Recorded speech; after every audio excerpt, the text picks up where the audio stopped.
A ver, ¿cómo va mejor, con lente o sin lente?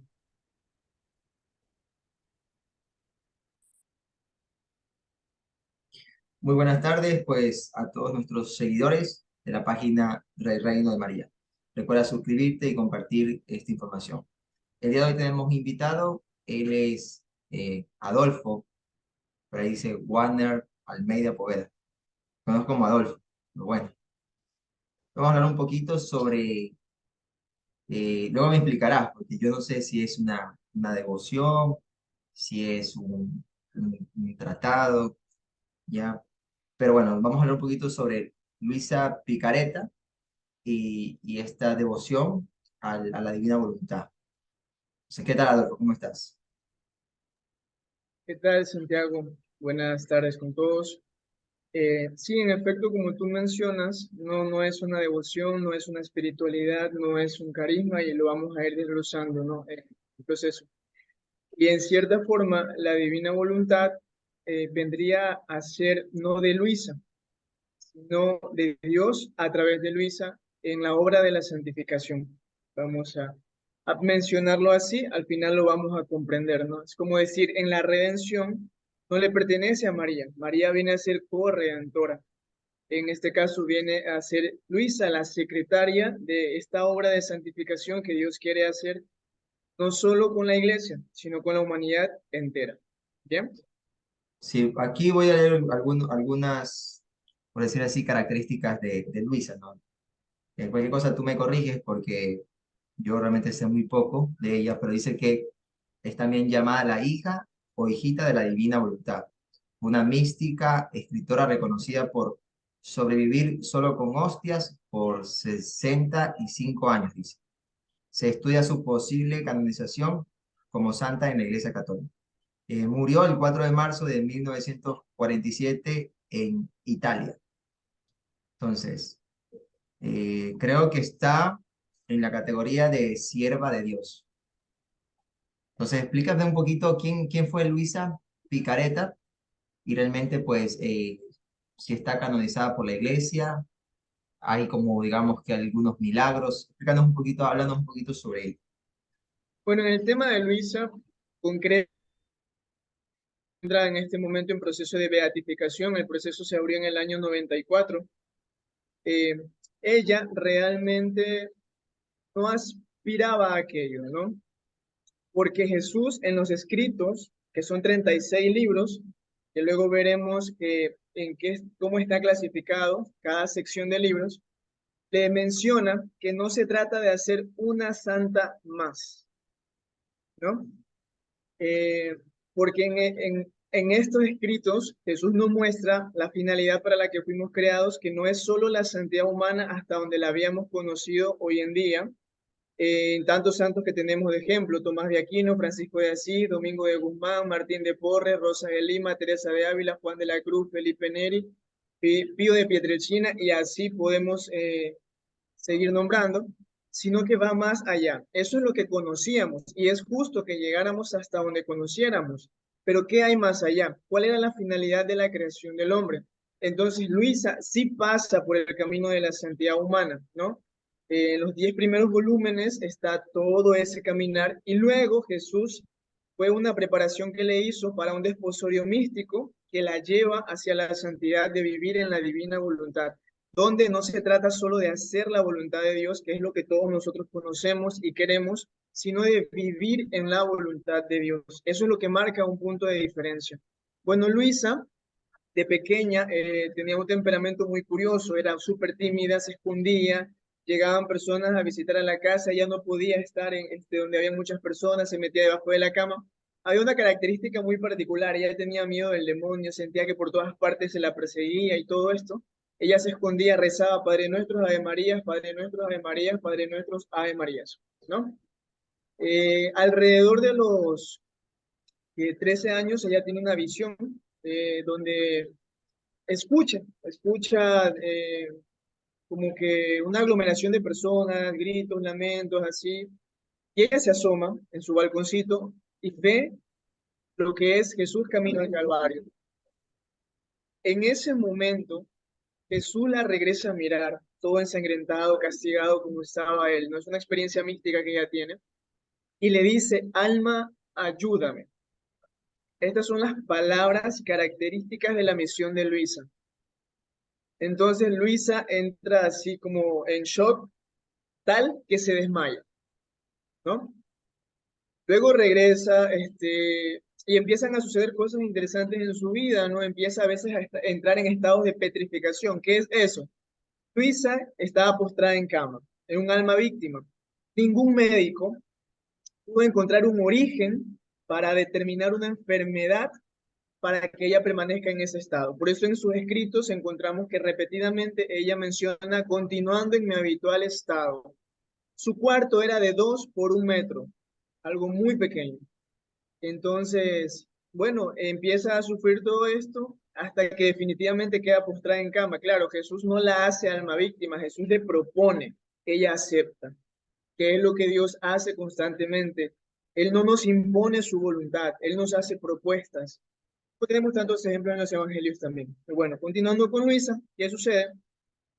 Empieza a ser motivo de curiosidad, ¿no? Para las personas, ya saben, en el pueblo de Corato, en provincia de Bari, Italia, donde vivía ella, le empieza a llamar la atención, ¿no? Hablan de Luisa, Luisa, una mujer santa, y empieza el obispo a enviar sacerdotes, ¿no? Para que vean, estudien el tema.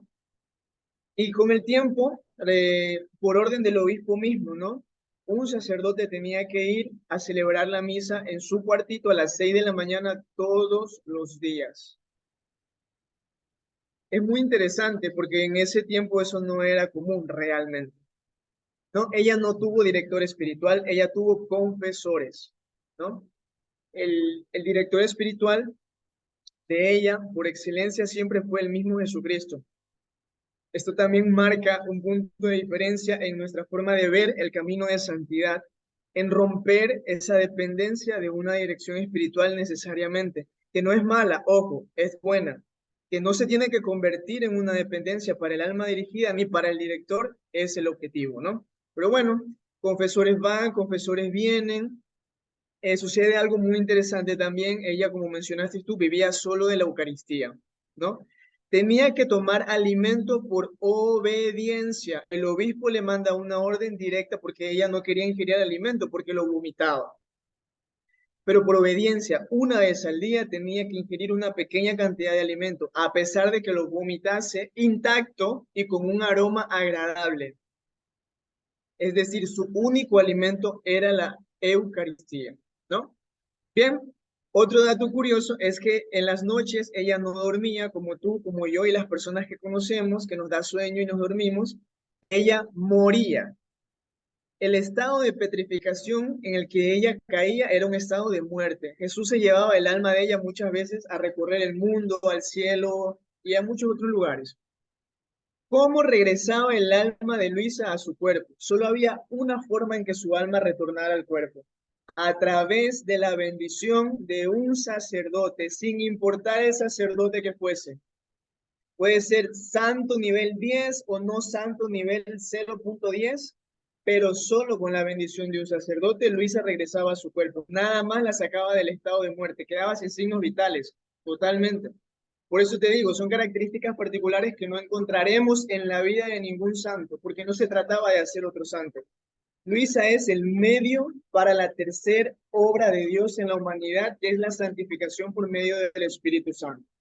Bueno, pasa el tiempo y viene un momento determinante y muy especial en la vida de Luisa. Dios, en su infinita bondad, siempre cruza la vida de los santos, ¿no? Clara, Francisco, ¿no? Tenemos ahí Juan Pablo II, Teresa de Calcuta, tenemos también a San Francisco de Sales, Santa Juana de Chantal, y así, ¿no? Rosa de Lima, San Martín de Porres, y podemos mencionar, ¿no? Juan de la Cruz, Teresa de Ávila.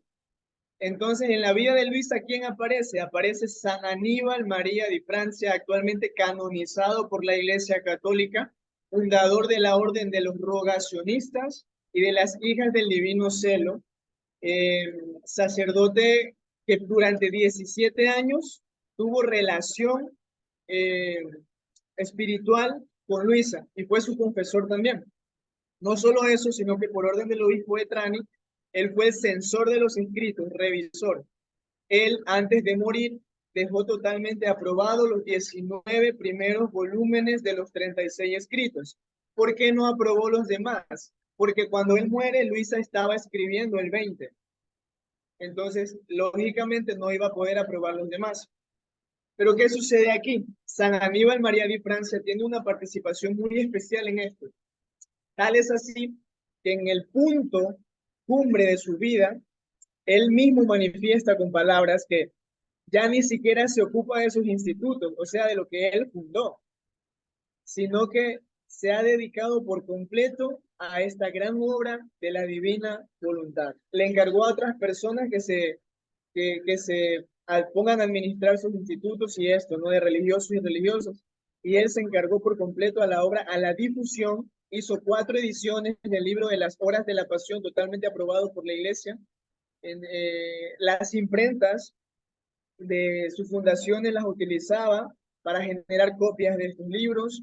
Él visitó al Papa San Pío X. Él tenía mucha relación con alta jerarquía. Incluso Jesús le manifiesta a Luisa en los escritos que lo eligió a él precisamente que por ser fundador tenía contacto con altas personas de la iglesia y eso ayudaría a que su obra se dé a conocer en la iglesia, porque de la iglesia tiene que nacer.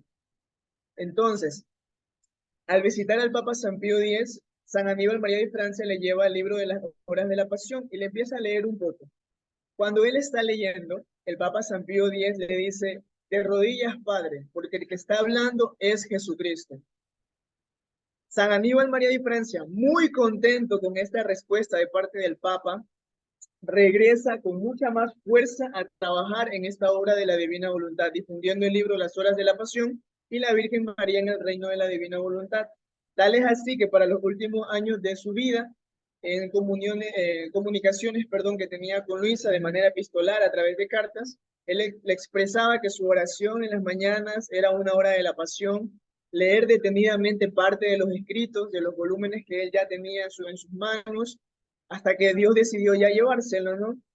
Entonces, esto es muy importante tener en consideración. Fueron 17 años de relación que tuvo con Luisa Picarreta, amistad que formó con ella, e incluso él le pedía consejos a ella, ¿no?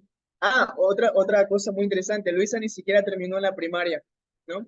Dios siempre cuando le quiere un instrumento para manifestar sus verdades divinas, regularmente escoge personas que no hayan llegado a mucho nivel académico, por así decirlo, ¿no? No porque eso no esté bien, sino porque la ciencia que van a recibir, llamémosle el don de ciencia infusa, necesita un espacio libre para poder actuar desde la fe, más no desde la razón. Que la razón toma su lugar después es correcto, ¿no? Si lo queremos ver de esa manera. Bueno, y eso, Luisa continuó, bueno, la vida de Luisa no fue color de rosa, ella también tenía los estigmas, como el Padre Pío, solo que eran invisibles. Hay 2 cartas, si no me equivoco, que ella tuvo de comunicación con Padre Pío de Pietrelcina, el, justamente en el momento en que el Padre Pío había sido castigado, censurado, impedido de confesar, de celebrar en público todo eso que conocemos de él. Luisa también había sido censurada, habían sido prohibidos los libros de ella, y ella le escribió a Padre Pío y la respuesta de Padre Pío, ¿cuál fue? Entonces, simplemente dijo, ¿no? Que el sufrimiento es el que nos santifica, el que nos lleva hacia Dios, que nosotros lo aprendemos a través de la vida de los santos. Y muchas personas que conocían a Luisa, estaban en el mismo país, Italia, ¿no? Corato, iban a donde Luisa, luego donde Padre Pío.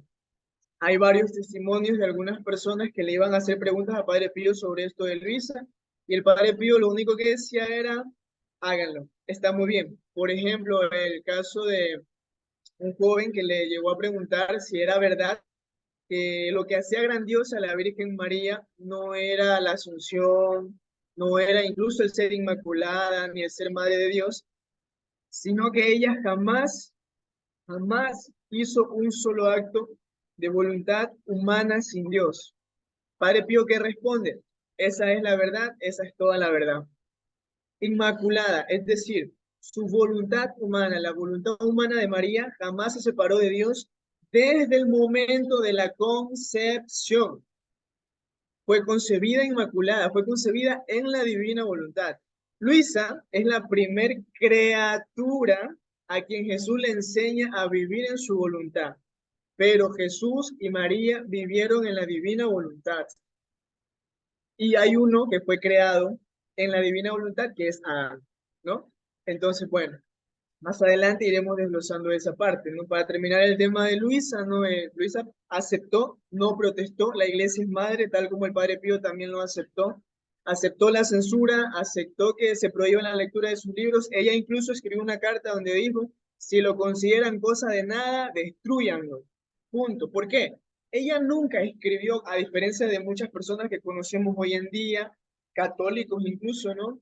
O de cualquier otra denominación cristiana, que dicen, el Señor me está hablando, me está inspirando, voy a escribir lo que el Señor me está diciendo y lo voy a transmitir al mundo, lo publico en internet, en 5 minutos está en todos los continentes. No, Luisa nunca fue ese tipo de persona, porque hay que ser muy prudentes en esto, sobre todo si se trata de revelaciones privadas. Luisa, ¿qué hizo? Nada, simplemente ella vivía lo que tenía que vivir y tenía casi 40 años cuando empezó a escribir todo lo que ya había vivido desde niña con Jesús. ¿Por qué empieza a escribir? Por orden del sacerdote. Luisa no empieza a escribir por iniciativa propia para decirle a otros lo que ella estaba viviendo con el Señor y miren lo que el Señor ha hecho en mí y wow, su gloria, su voluntad, alabémoslo, cosas así, ¿no? No, ella escribe por pura obediencia, tal es así que no quería. ¿Por qué? Si en alguna oportunidad te das la apertura de mente y corazón para leer estos escritos, nosotros ahí que encontramos, encontramos una intimidad profunda con Jesús. Luisa habla con Jesús tal y como estamos conversando tú y yo en estos momentos, espontáneamente. No hay nada suntuoso, no hay palabras desconocidas, no. Es una conversación, eso sí, muy dulce de parte de ella, donde le dice, amor mío, dulzura mía, vida mía. Jesús le responde muchas veces también, amada mía. Entonces, cosas así, ¿no? Entonces, imagínate, esa intimidad con Dios, tener que publicarla, que otros la vean, a ella le causaba una violencia tremenda en su alma, un dolor, lágrimas, no quería. Pero como la llama ella, solo por la señora obediencia, digo, fiat, acepto la voluntad de Dios y escribo. Todo para Dios. Entonces, eso, ella luego no, continuó escribiendo porque eso no se detuvo. Se censuraron los libros, sí, para que sean publicados, mas no se le dispuso la orden de cesar de escribir todavía. Cuando llega al volumen 36, ahí sí cesa la obediencia de escribir, que en teoría también ella considera haber terminado de comunicar todo lo que Jesús le había dicho. Bueno, otra cosa interesante. Ella estuvo en una de las casas de religiosas del padre San Aníbal María de Francia. Él mismo fundó en Corato para que Luisa pueda estar allí con sus religiosas y todo. ¿Qué sucedió? Bueno, el padre Aníbal ya había fallecido y todo. Censuran a Luisa y la expulsan de la casa de religiosas. Mira, la iglesia prohibió tus libros para que sean leídos todos. ¿Sabes qué? Ya no te necesitamos, no nos sirves, no te queremos aquí. Ese tipo de humillaciones sufrió Luisa, como mencionábamos también Padre Pío. Bueno, regresó a su pequeño cuartito. Una hermana de ella que permaneció soltera siempre la asistió hasta la muerte. Tía Rosaria, también una amiga, aparece ahí, era asistida por estas dos señoras y finalmente muere de una enfermedad en los pulmones, la única diagnosticada en toda su vida. El cuerpo de ella totalmente, podríamos decir, no rígido, pero a la vez imposible de acostar. Fue motivo de que se diseñara un féretro con una forma especial como si permaneciera sentada, ¿no? Luego vino la procesión, la mayoría de los religiosos del pueblo de Corato estaban allí, mucha gente de todo el mundo. Y bueno, desde ahí para acá, los que la conocieron en vida, los que vivieron junto a ella, los que conversaron con ella, continuaron con la difusión de esta obra de la Divina Voluntad.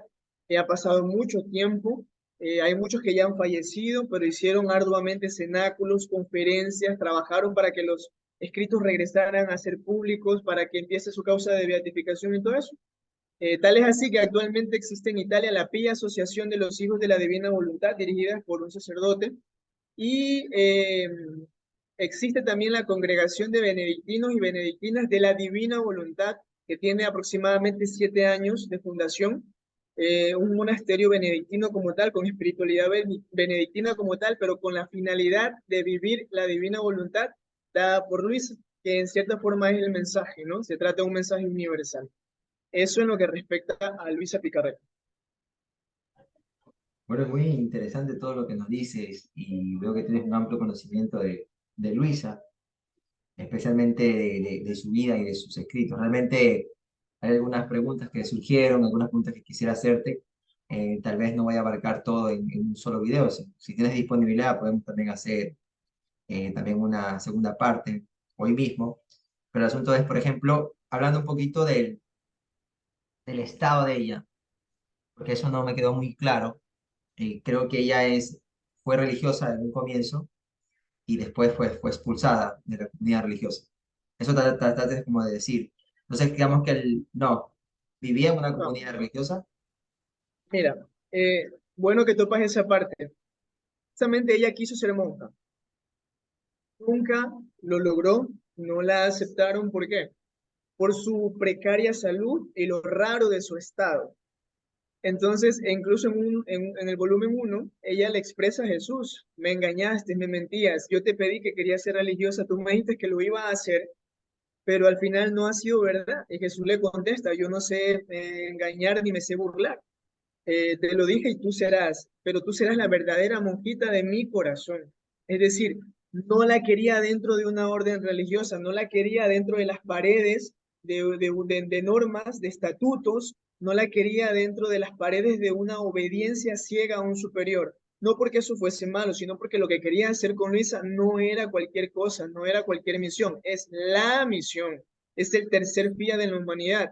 Entonces, Jesús incluso le expresa: cuántos en la vida religiosa dejan en su momento entrar el pequeño mundo y a mí me dejan solo. Entonces le expresa a Jesús que quería más de eso. Luisa, lo máximo que llegó a hacer es terciaria dominica. Entonces, ¿por qué llegó a una casa religiosa? Porque el padre Aníbal María de Francia, convencido de lo que Dios quería hacer con ella, le propuso muchas veces ser religiosa, pero ya Luisa, entendiendo lo que Jesús le había dicho ya y no podía, lo único que le quedó al padre es llevarla a vivir dentro de la casa de religiosas, más no como religiosa. Incluso le pedía que ella le diera formación a sus monjas, pero Luisa le decía que no, ella no tiene con qué darle formación a ellas, que la que necesitaba ser formada era ella, más no ella darle formación a sus monjas. Entonces fue eso. Por eso es que cuando sucede el tema de la censura, a las religiosas le dicen: Luisa, no puedes continuar aquí, adiós. Pero en cierta forma es eso. Es laica, laica terciaria dominica, que sí tuvo un desposorio místico con Jesús, pero laica, eso sí. Impresionante. Se parece un poco a la historia de Santa Gema, como vemos de los pasionistas. Pero bueno, impresionante porque podemos pensar a veces algunas personas que la única manera de servir a Dios es dentro de una comunidad religiosa o dentro bueno, o viviendo lo que es la ordenación sacerdotal. Pero vemos que en algunos casos, algunos santos no llegaron a ser religiosos, aunque algunos lo deseaban así, y así mismo fue porque era la voluntad de Dios. Igualmente, pues el Espíritu Santo y la gracia de Dios, pues también trabajó en la vida de estos santos. Y bueno, también acabas de decir algo un poquito sobre el tema de los libros, y eso también, yo tengo una duda, porque yo conozco muy poco sobre Luisa y sobre sus libros, y es por eso que te invitamos para que nos aclares. Actualmente, los libros de ella están aceptados por la iglesia.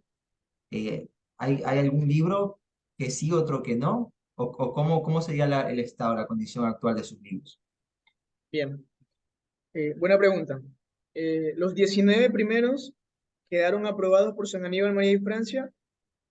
Actualmente son los únicos que permanecen totalmente aprobados con lo que es el imprimatur y el niquelostat, que son la aprobación eclesial. ¿Qué pasa con los volúmenes restantes? ¿Qué falta para que sean totalmente aprobados? Falta cosa de nada. Ya fueron revisados totalmente por dos teólogos, ¿no?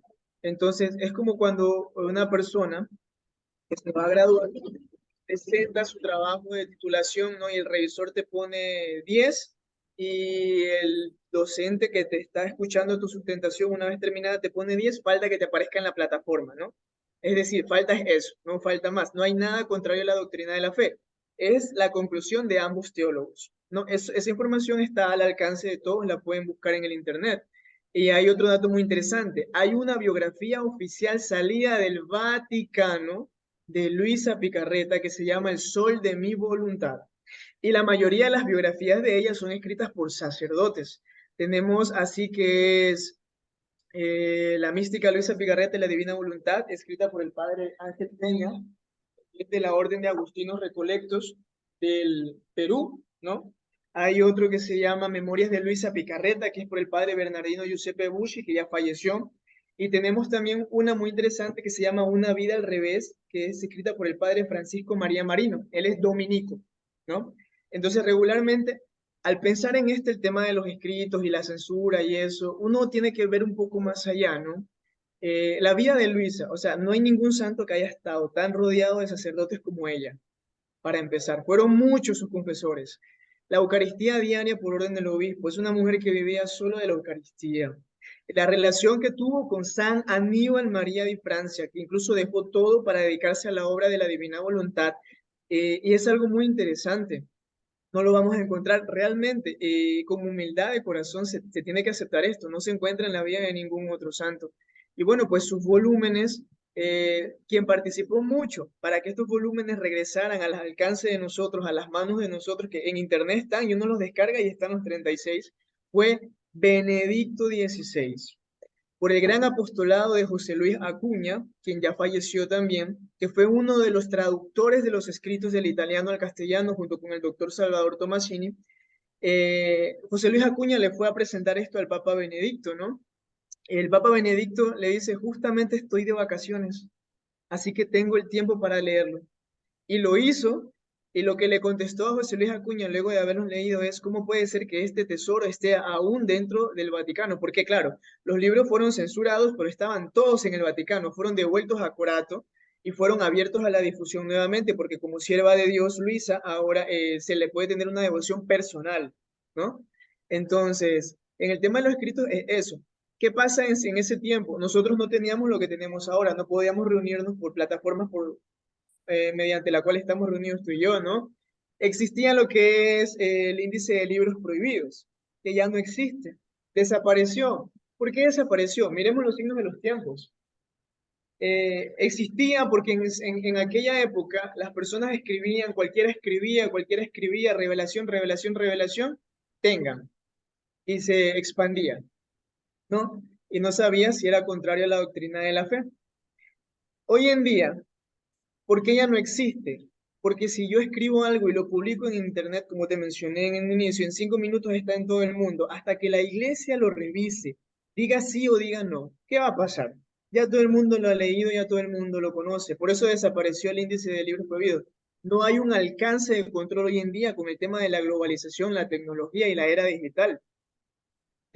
Si eso existiese, ¿qué tendríamos que tener nosotros hoy en día? Índice de músicas prohibidas, índice de telenovelas prohibidas, índices de series prohibidas, índice de películas prohibidas, y al último existiría el índice de libros prohibidos. Entonces es como que no tiene caso continuar allí, ¿no? Entonces eso es lo que pasó realmente. Y nada, pues los escritos ya están a un paso de ser aprobados, pero sin embargo hoy en día tenemos, como te digo, ya hay un monasterio aprobado por la iglesia con 7 años de historia de fundación que vive la divina voluntad. Y en efecto, si la iglesia dijo sí en este aspecto es porque lo demás está ya nada más a un paso de finalizarse, ¿no? Sí, bueno, Adolfo, también por cuestiones de tiempo no vamos a poder preguntar las de otras preguntas, pero bueno, ya haremos otro video. Lo que sí quería, por ejemplo, ya ir adelantando, ¿no? Para que la gente que también ya entienda, vaya también pensando, ¿no? La diferencia entre la revelación pública, la revelación privada, también quería preguntarte, porque a veces como vemos que, como tú acabas de decir, no se puede prohibir tantos libros, tanta información en el Internet, no se puede prohibir hacer tantas censuras a tantos nuevos profetas que salen, tantas personas, el protestantismo mismo. Entonces la gente pues va como divulgando mucha información y va subiendo a la red mucha información, pero también cómo discernir cuando una información es falsa, es verdadera, Por a veces, muchas veces que hay revelaciones privadas y mucha gente pues devota a esa revelación, siguen esos mensajes, pero muchas veces no están aprobados por la iglesia. Entonces, eso también es importante destacar. También quisiera preguntarte, también para que ya vayas pensando para el siguiente video, ¿qué realmente es la divina voluntad? ¿En qué consiste la divina voluntad? ¿Cómo uno puede vivir en la divina voluntad? Y también un tema que Luisa pues siempre toca, el tema de las almas víctimas. No sé si has escuchado que Luisa habla bastante de las almas víctimas. ¿Qué significa ser un alma víctima? Porque mucha gente dice, ¿por qué hay niños tan pequeños que sufren? ¿Por qué hay personas que mueren tan jóvenes? ¿Por qué a veces los justos o las personas que no hacen muy mal les va mal en la vida? Entonces, ¿qué es la alma víctima? ¿Qué son las almas víctimas? ¿Y por qué es necesario que existan también almas víctimas dentro de la iglesia? Bueno, acá mi querido amigo Adolfo Warner va a responder esas preguntas en el siguiente video. Pues si te acaba de gustar esta información, este contenido, pues suscríbete, dale like, comenta. Y bueno, vamos a tener una segunda parte para también describir un poquito y argumentar un poquito sobre estos temas. ¿Te parece, Adolfo? Muy bien, entonces estamos aquí pues Dale, dale. conectados. Recuerda suscribirte a nuestro canal Reino de María.